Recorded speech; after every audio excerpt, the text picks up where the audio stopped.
नवरात्रि के 9वें दिन माँ सिद्धिदात्री को हमारा प्रणाम।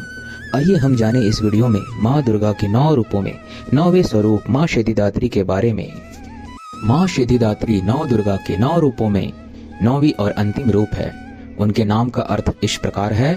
सिद्धि का अर्थ अलौकिक शक्ति या ध्यान करने की क्षमता, और धात्री का अर्थ है देने वाली या पुरस्कार देने वाली। वह सभी दिव्य आकांक्षाओं को पूरा करती है। ऐसा माना जाता है कि भगवान शिव के शरीर का एक किनारा देवी सिद्धिदात्री का है, इसलिए उन्हें अर्धनारीश्वर के नाम से भी जाना जाता है। वैदिक शास्त्रों के अनुसार भगवान शिव ने इस देवी की पूजा करके सभी सिद्धियां प्राप्त की थी।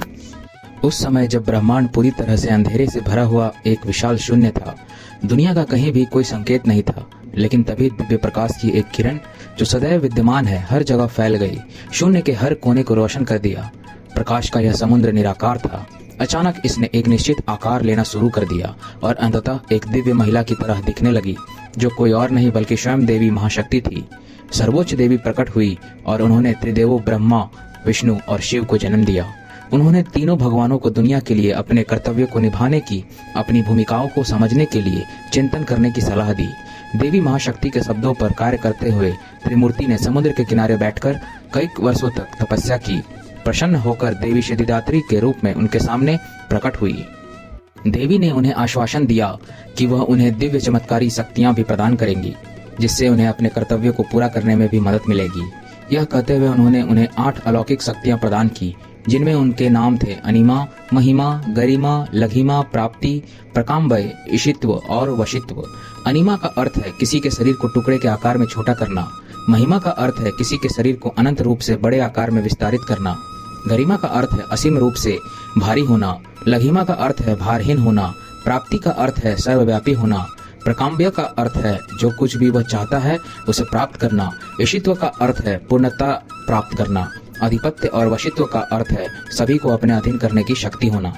माना जाता है कि देवी सिद्धिदात्री ने त्रिमूर्ति को जो 8 सर्वोच्च सिद्धियां प्रदान की थी, उनके अलावा उन्होंने उन्हें 9 निधियां और 10 अन्य प्रकार की अलौकिक शक्तियां या क्षमताएं भी प्रदान की थी।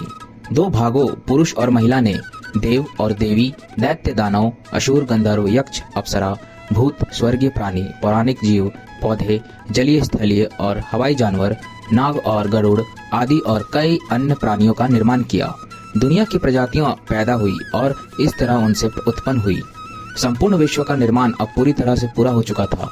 असंख्य सितारों, आकाशगंगाओं और नक्षत्रों से भरा हुआ सौर मंडल 9 ग्रहों से पूर्ण था।